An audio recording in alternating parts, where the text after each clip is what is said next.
time that Oscar gave us. So let's resume with the final part of our case. Oh, sorry, Oscar, Okay, did you want to Professor, say go. something? No, we are okay. Okay, go ahead. All right.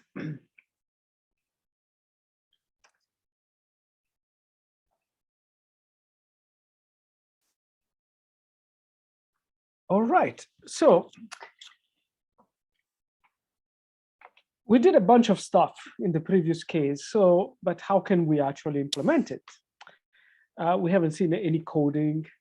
We just saw the output of variables, and so and the variables that we included as estimators, as predictors, and but let's start from scratch, and we'll see that even estimating the most advanced models that we have seen, including interactions and so on, is relatively simple in Python.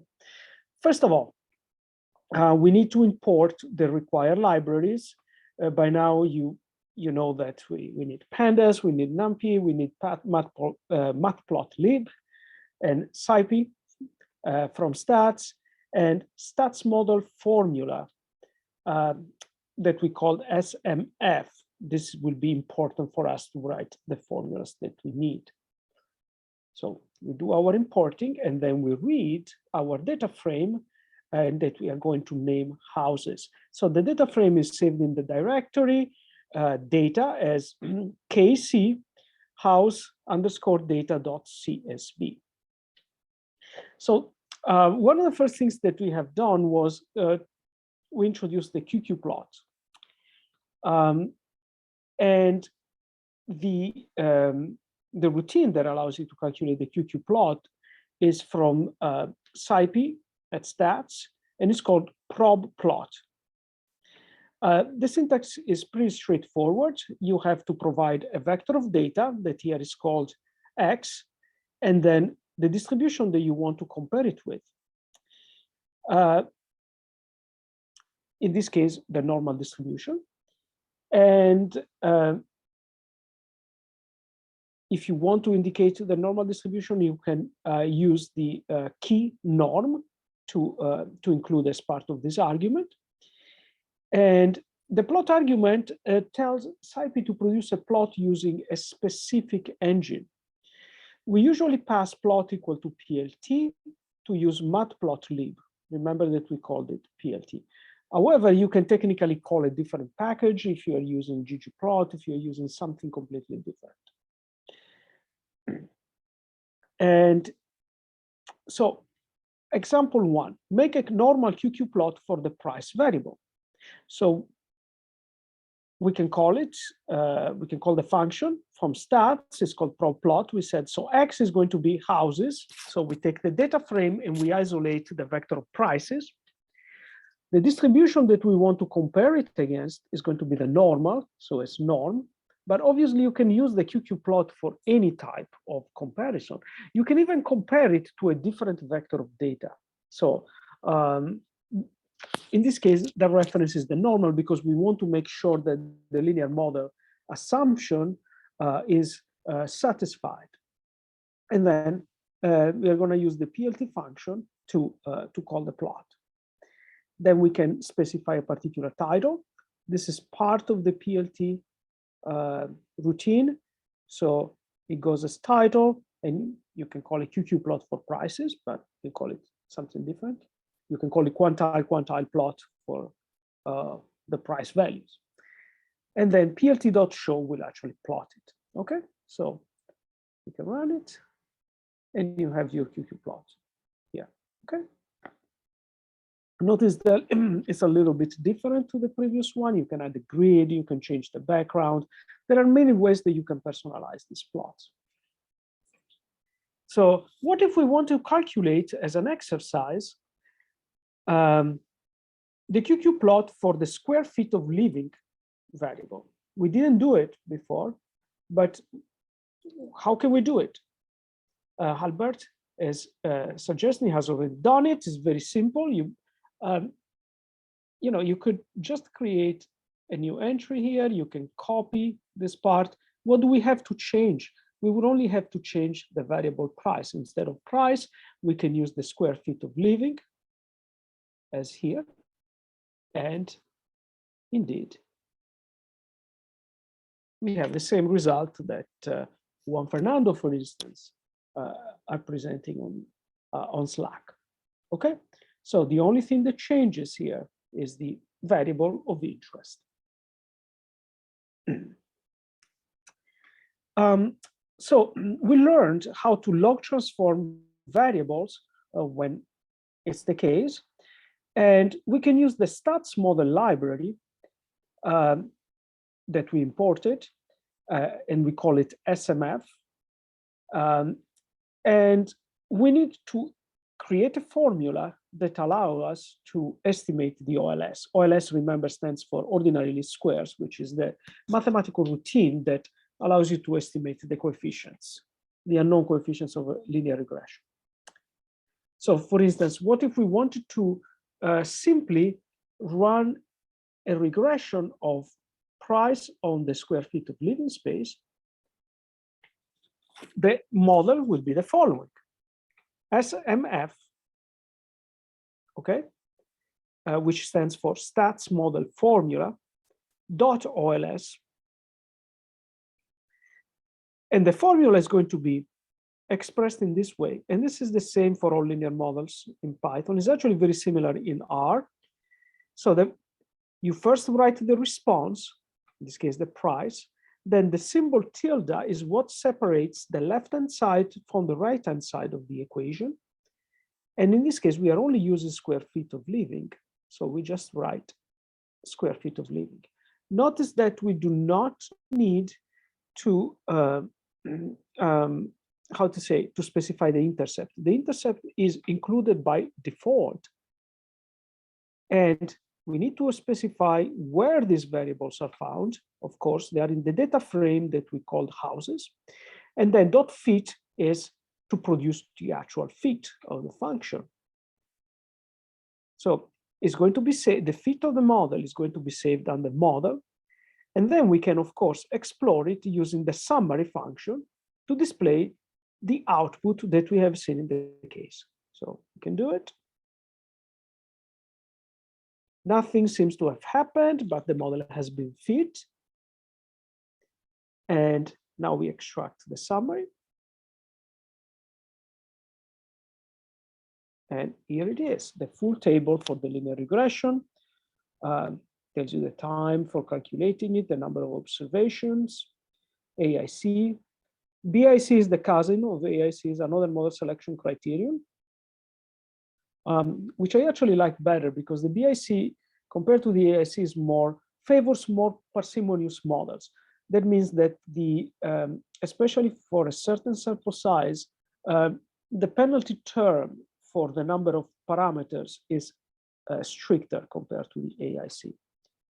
A lot of times they agree with each other.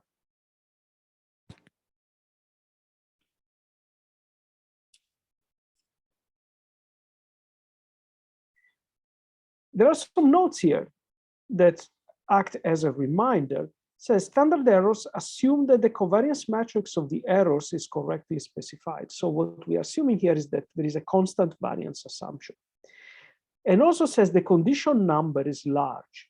This might indicate that there are strong multicollinearity or other numerical problems.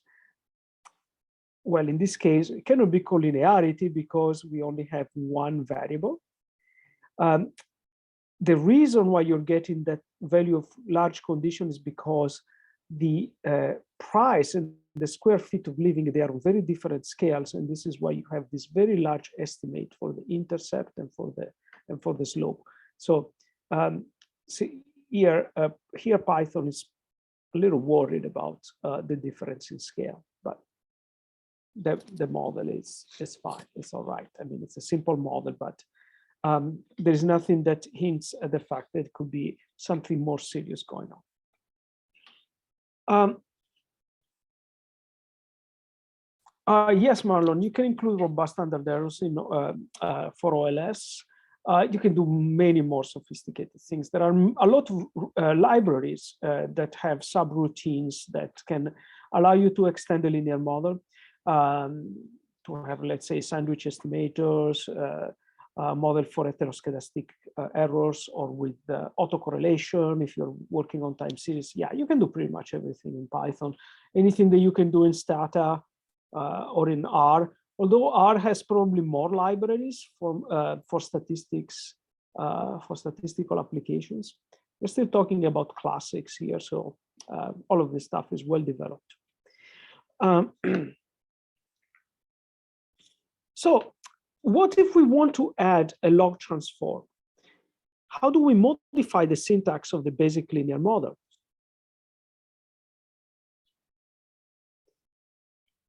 So we have to use, Sebastian, is there a way to input many variables without having to write a long function? Yes, you can definitely have a matrix, the entire design matrix as an input. And I think it should work also within this framework. So, however, there might be some variables that you want to skip and so on. So here we are doing it from scratch. Even in R, for instance, you can plug the entire matrix of predictors.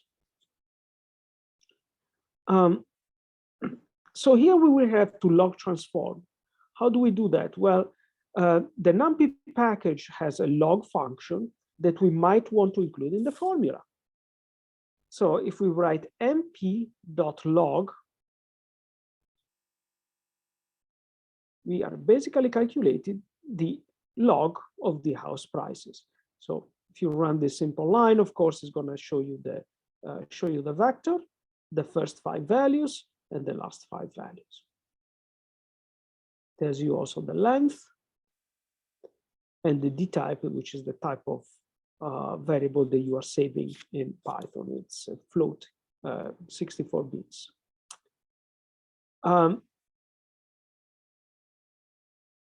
How can you include it in the formula? There are different things that you can do. You can either use the function directly in the formula by typing np.log and then square foot of living, or you can just create a new variable that you call it square feet living log transformed, where you are just giving it a different name. So both of them are acceptable.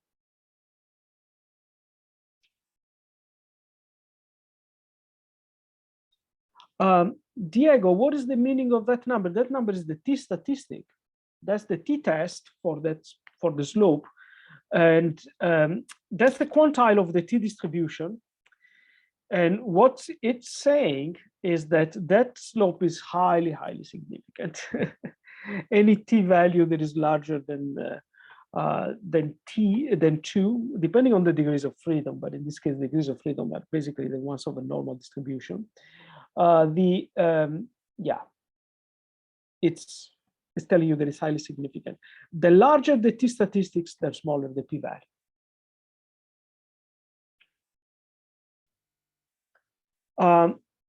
So the way to introduce the log in the formula, you can use np-log. Again, this is very straightforward. And we have the model estimate for the model with the log transformed square feet of living. Now it's asking you to do the opposite. What if I want to transform the response? Again, you can just take the code that we wrote before and apply np-log to the price. Very good. I can see that you are all getting the grasp of this. Is actually the syntax is for linear models in Python is extremely simple to implement. Now, what about the Box-Cox transformation? Well, there is a function that is called Box-Cox, which takes as the inputs the pandas series that you want to transform, and the output would be the transformed series and the value of lambda. This function is contained in the scipy.stats library. So here is saying, transform the price using the Box-Cox criterion, print both the transformed variable and the value of lambda.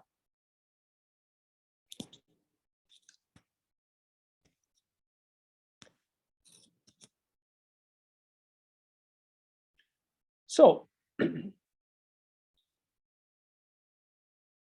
since we are extracting two quantities, the transformed price and the lambda, so we give two names, transformed price, comma, lambda price. This is a function that gives you an output that is a list of two different elements, the transformed variable and the lambda. So we do stats dot Box-Cox of the house price.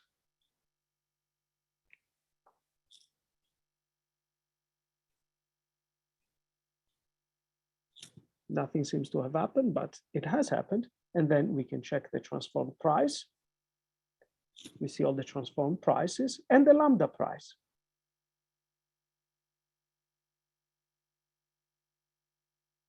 And we said the value for lambda was negative 0.23 that justified the use of the logarithm for this particular variable. Let's do the same thing for square feet of living.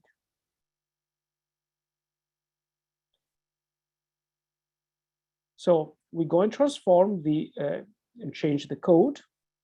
Again, we just alter the names for transform square feet of living, lambda square feet of living, and then stats dot Box-Cox, and then the square feet of living as the argument.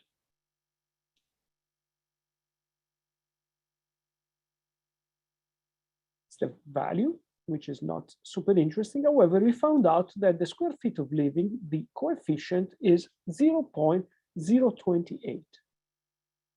So it's almost zero, basically, also for the square feet of living. Do you want to do another one? Well, what about latitude? You remember latitude? Latitude was also a variable that was always positive, and we might want to see what. So if we want to do some practice, we can just copy the code that we have learned, and we call it transformed latitude. We call it lat here, and lambda lat, right? And here we have lat.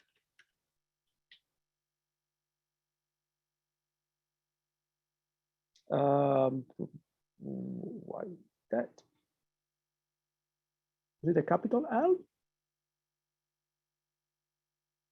No.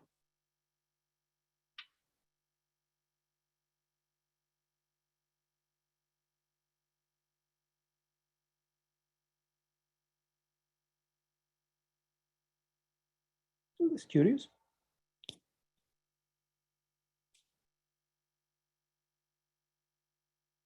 Oh, for latitude is not working. Okay, well, let's use another.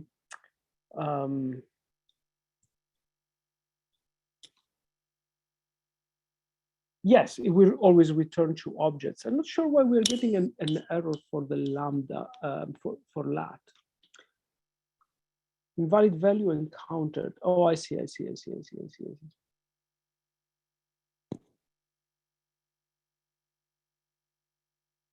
Runtime overflow. Okay, well, let's see first of all if we get at least the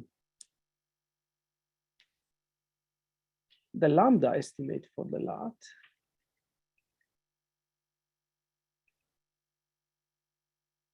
Oh, we got a lambda equal to 88, which is excessively large. Yeah.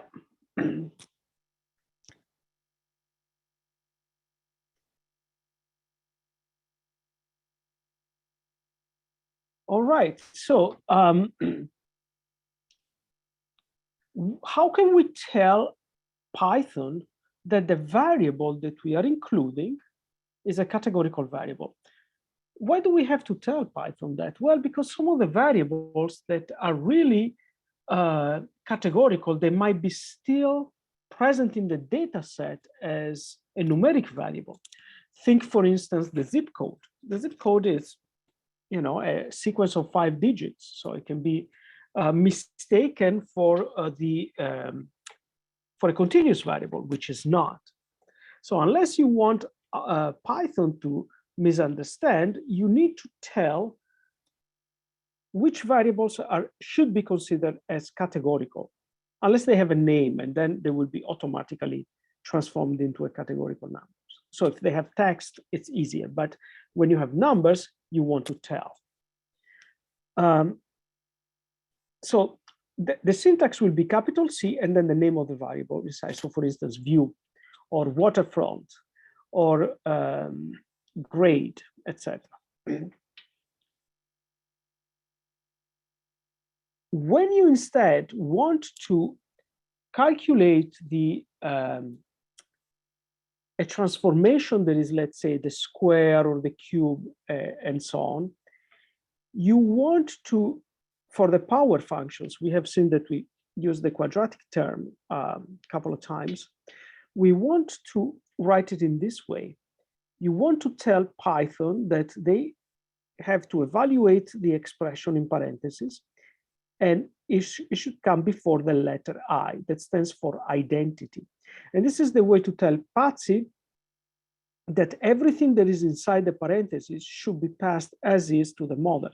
So Python will not try to find a variable that is called, let's say, ER square or latitude cube, okay? So it means do the operation first. So Python should calculate the variable to the square and then pass the result as one of the inputs to the model. So for instance, what if I want to estimate the model that is here? So I want a model with price as a response and predictors. It will be square feet of living, waterfront, and lat square. So we have waterfront, which is a categorical variable. So waterfront should be entered in this way as C waterfront, categorical waterfront. And then lat square is a quadratic term that needs to be entered as identity of lat star star 2, which means lat to the power of 2. Okay?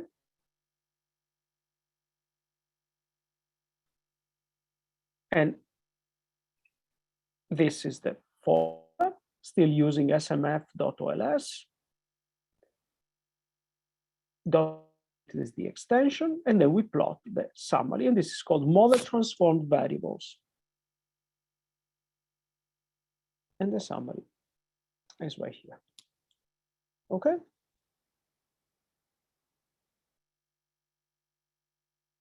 So I think that before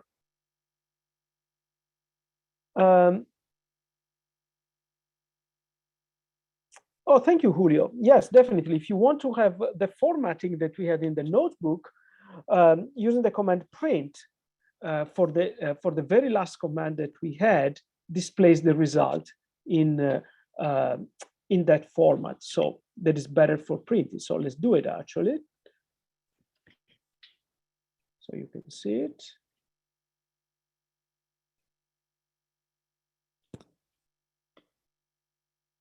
All right. So some of you, I think I might have seen that were asking me, what are confidence? So what are the consequences of a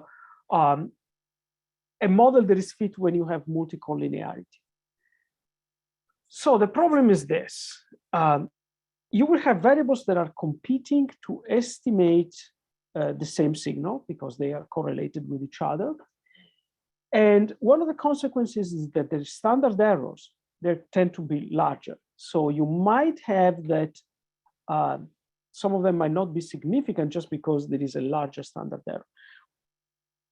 They will not be able to separate the contribution of each one if they are competing for the same signal. Still, the estimator is still unbiased, the OLS estimator. So you would be basically introducing variability that is not necessary in your model. And some of you are commenting, AIC is actually very Yes, indeed, because this is a model that is very simple and does not contain the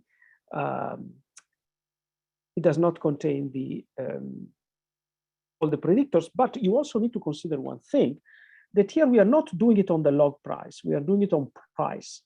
And remember, you can only compare AIC among models for which the response is the same. So don't go and compare AIC for a variable that is log transformed with one that is not log transformed. So remember, AIC only compares apples with apples and oranges with oranges. Okay?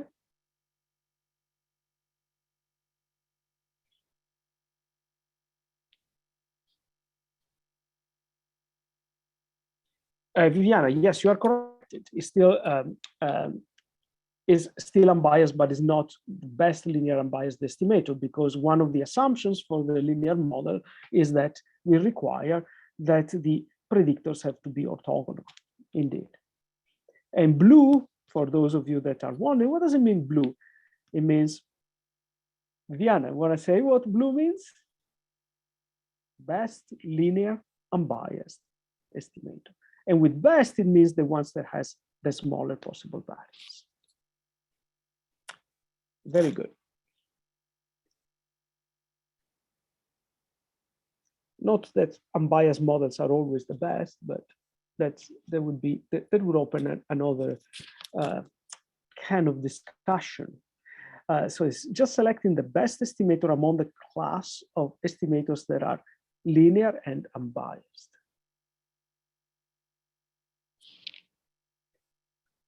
Meli, mejores estimador lineal insegado.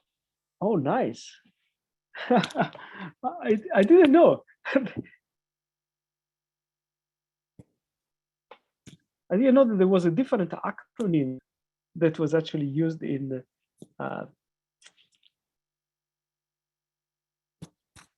Spanish.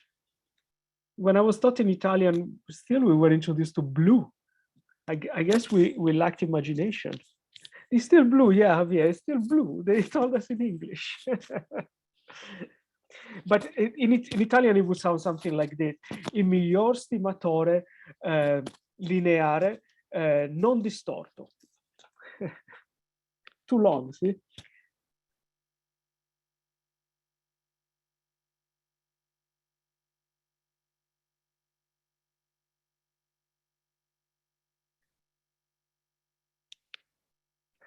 All right, so let's run the following model and show the output. So now we would be looking at a model that has square feet of living, waterfront, lot square, view, and near-built square. The reason why we are in the coding part we are asking you this is because we want you to enter the correct syntax for each one of these variables, and all of these variables have kind of a different challenge.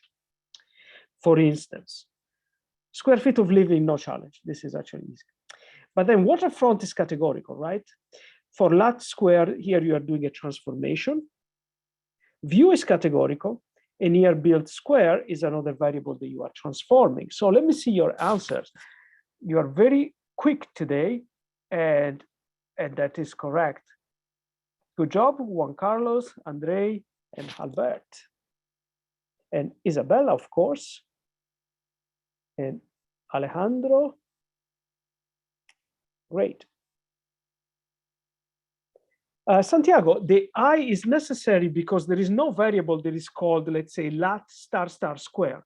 So if you don't tell that, Python will try to find that variable and not find it. Instead, the I part says, okay, solve what's inside the parentheses. That means transform the variable and then use the transformed variable as a predictor. Does it make sense?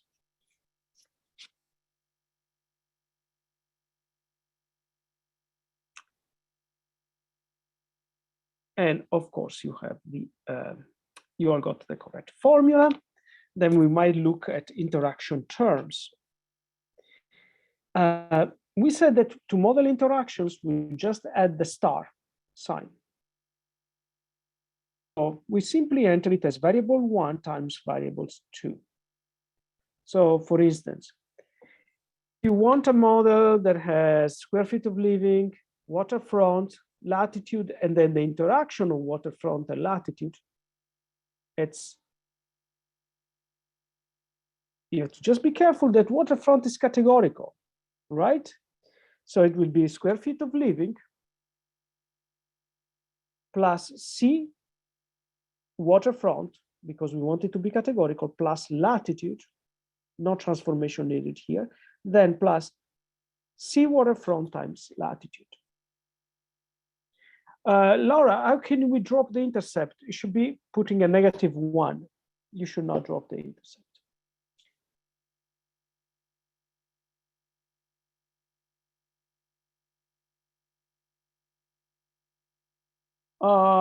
Yes, John, you are correct.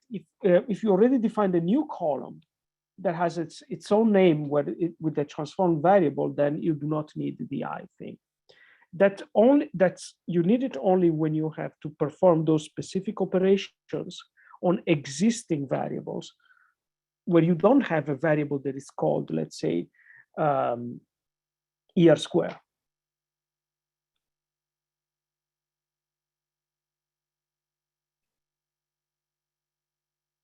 And of course, we get the correct output.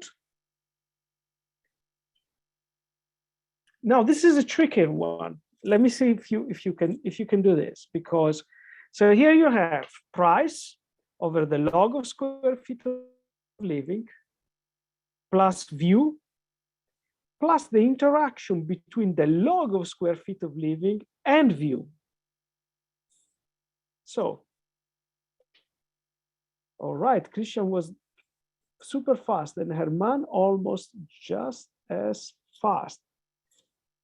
A little too fast, Herman, because you had to calculate the in the interaction as well.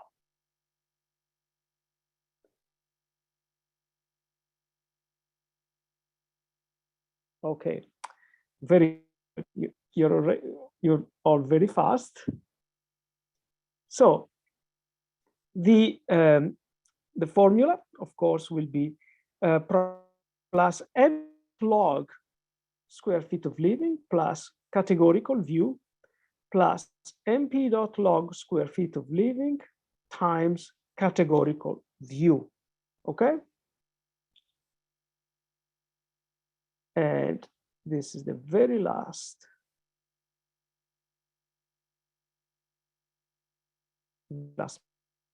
part.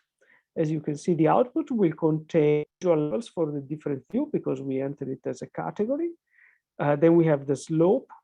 The reference will be view equal to 0, so bad view. And these are the different interaction terms. Okay, so here we are asking, for instance, how the square feet of living effect changes for different views. Okay, so simple enough. We are finishing a little bit earlier today with this part of the case because it was really straightforward, and it seems that you were following along very well. But with the additional time that we have, oh, Giovanni is asking, could you interpret the coefficients in example 5? Absolutely. All right, so we are predicting price in level. And here we have beta 1 times square feet of living. That means that an increase, okay, for 1 square foot of living, it will lead to an increase in price of $264. Okay, that's the first coefficient. Then we had beta 2 waterfront. And that means that the price for a house that has a waterfront is actually going to be much lower for this. I mean, obviously, it's a very simple model, so it's not capturing everything that it needs to be captured. But yeah, this is the impact of price on the price by a property that has waterfront. But you have to consider also that there is an interaction with latitude. So latitude here, we are saying that that's the amount of the price will change for an increased degree in latitude. And this is the interaction.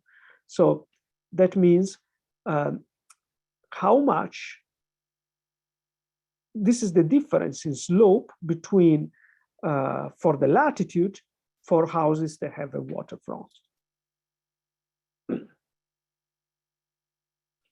Okay, so there are many more questions.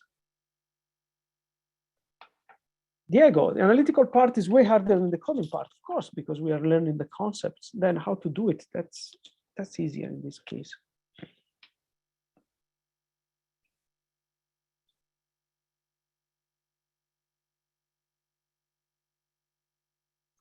In this model, R square is lower. Well, in the last example, there were different variables. So that's why it was probably, so in this case, these were tool models.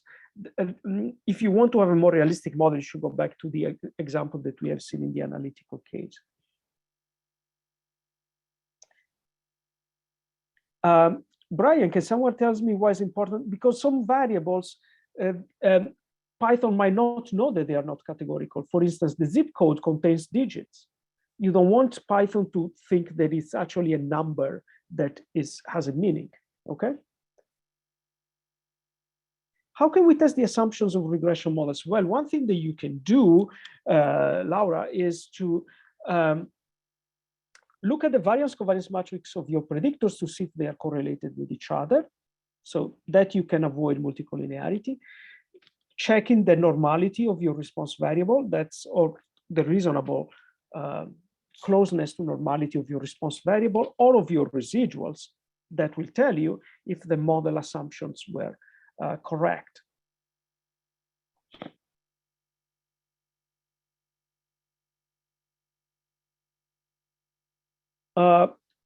So when you have a categorical variable, that's a question for Luis. What is the intercept? Well, you have two different intercepts. You have, or more, you have one intercept for each one of the categories. However, the one that is reported as default intercept is the one for the first category that is listed. And which one is the baseline? The baseline is always selected as either, if you have a categorical variable that has text, will be selected in alphabetic order. So the very first one in alphabetic order. If instead it's a number, it will be selected the one with the smallest number. In this case, the one with view equal to 0.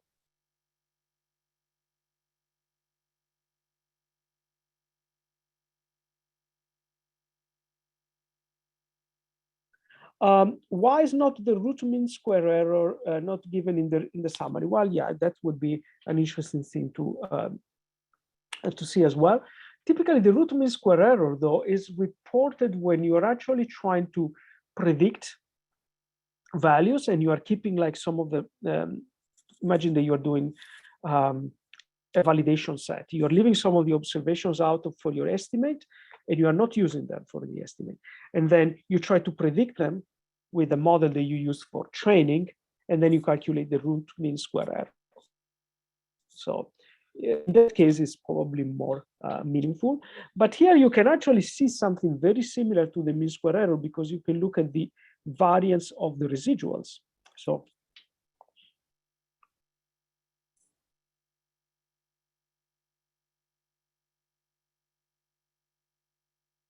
what is the difference between a ASC positive and one negative? That if the models are comparable, that is, if your response is the same, the one that is negative is much better.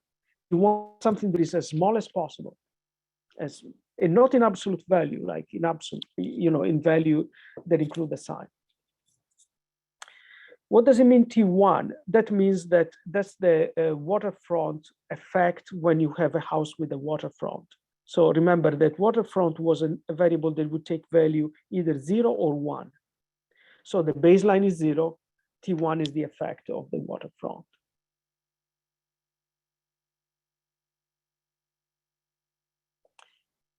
Andres, when we introduce categorical variables, the model obtained is sort of having as a set of equations. Yes, actually, because you are having, if you have just a categorical variable, it's like you have different intercepts.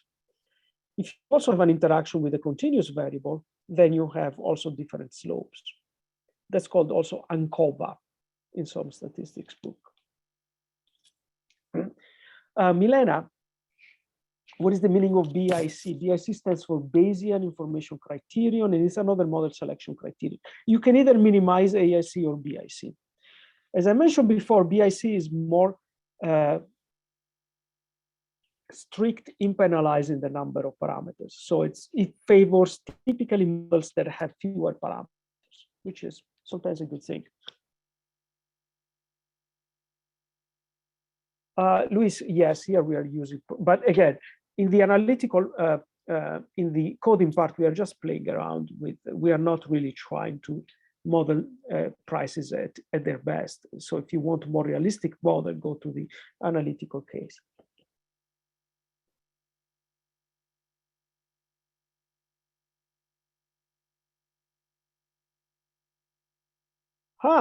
Carlos is asking, why does the model state that for each additional bedroom, the price of a house decrease? That's a typical example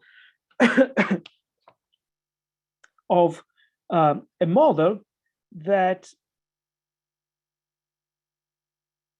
where the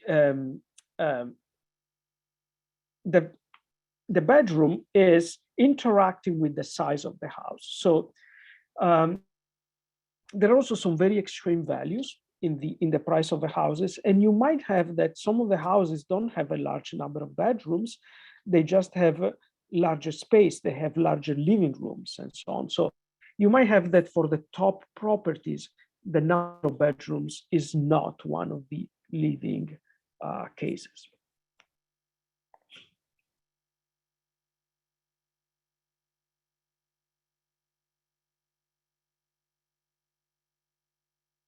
What would be a proper use of the term price per square feet in this kind of analysis? Well, of course, you can create another response variable where you take the price and then you divide by the square feet.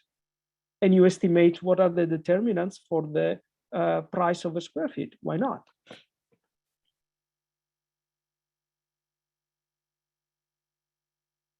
And there's the challenge of this process, actually know what kind of transformation we might, well, for the response, at least you have the Box-Cox transformation that can help you.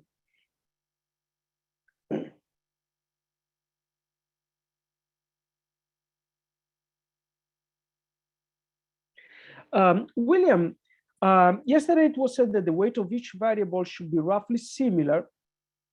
Yes, sometimes it's recommended, but mostly for stability, to scale the variables. However, you do also want to keep the interpretability. So if you scale the variables, it becomes a little bit harder. Somebody was asking me also to report the solution for exercise 5 from the coding part, right? And here it is. It's a little long, the formula.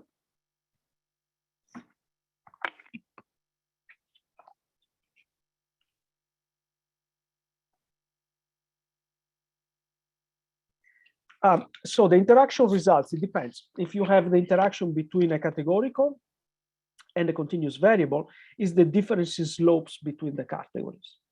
If you have the interaction between between two continuous variables, is the joint effect of the two variables.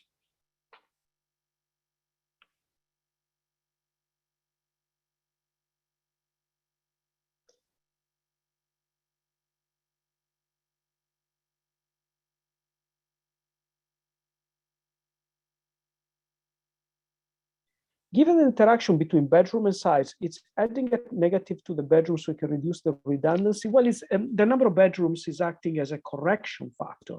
That is, most of the signal is captured by the size of the house, and then saying, well, this is what it's saying.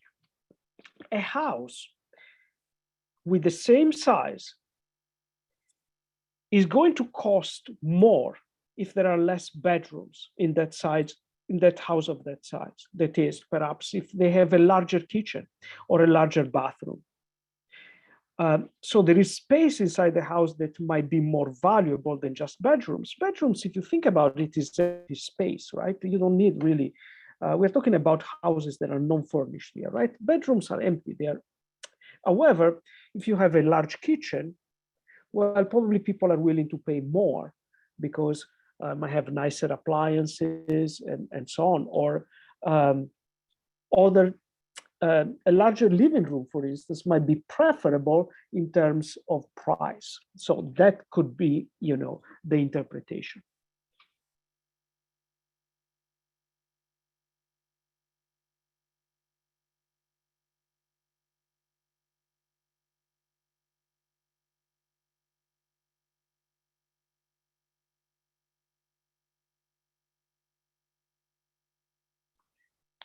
Sebastian is saying that the zip code could be, well, let me say this about the difference in areas for zip codes.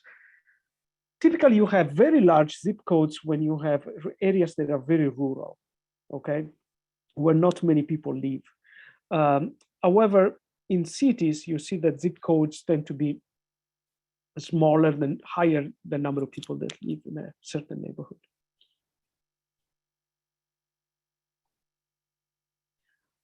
So the concept of lambda is the unknown term of the Box-Cox transformation. That means the term that tells you what transformation you should apply. The way that is calculated is by optimization. So you actually do not see it directly.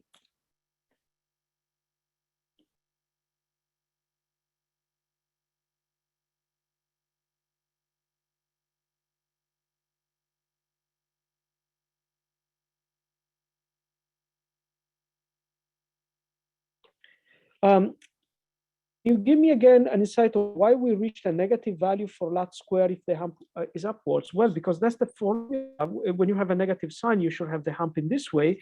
The parabola has a positive square term when it's convex.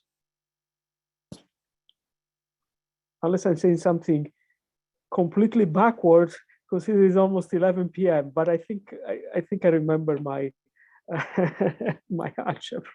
So yeah, when you have a convex formula, it should be positive, the coefficient. Okay, so here we have, how do we plot these interactions? Well, right now they interact. So what you did here, Adrian, is you are displaying the results of a model with interaction. Now the interaction, though, they are almost zero in this case because the slope of those lines are almost the same. So the interaction is the difference in slope for those lines. Can you see that they are almost parallel with each other? That means that the interaction is almost zero.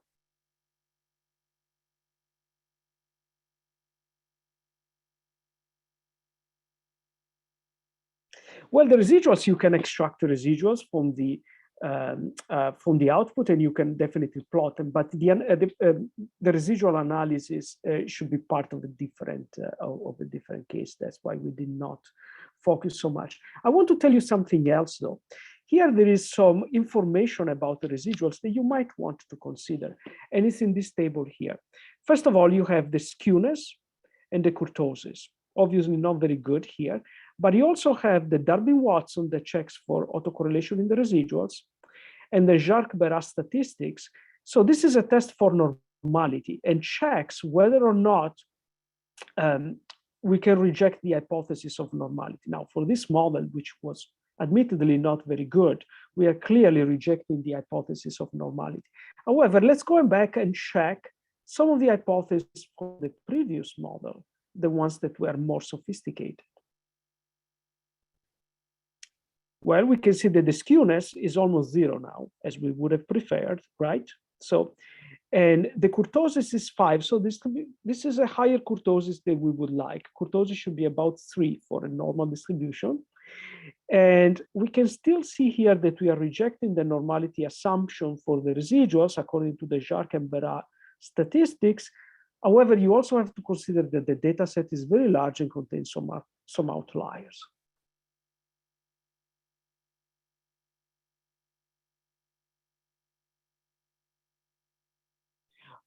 Yeah, both Jarque and Berat, I think that they were French statisticians, that's why.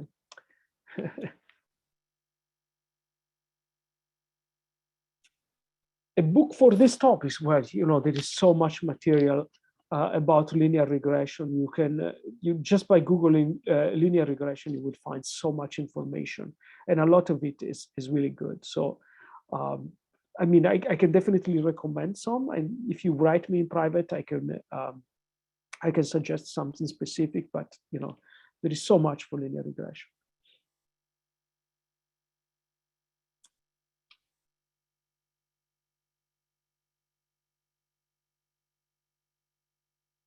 Oh, Jose, that's an interesting question. How can I configure the model, which level of the categorical variables to show, define which one is going to be at 0? For instance, you can change the names of the levels of the function, so they can be automatically, so you can rename some of the values. So for instance, imagine that you have a categorical variable that goes from 0 to 5, right? And you want the baseline to be at 2. Well, you can call 2 0, and the 0 you can call it 2, and it's not going to change because it's categorical. So, or you can call them in alphabetical order. That's an easy way. There is also an option that I think I would have to look it up, but there is an option that allows you to define the baseline for a factor variable. I would have to go and look it up on Python. I know it's on top of my head in R, but I cannot remember it on Python.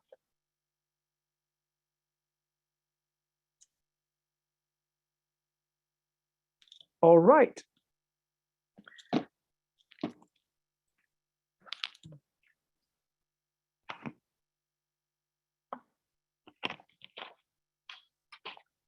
If there are no more questions, I will wish you a good night. Here it's almost 11 for me. Thank you for your company tonight. Thank you, Professor. It was awesome, and no more questions is great. Thank you, Professor Gavino, and thank you, everyone. Thank you. See you tomorrow.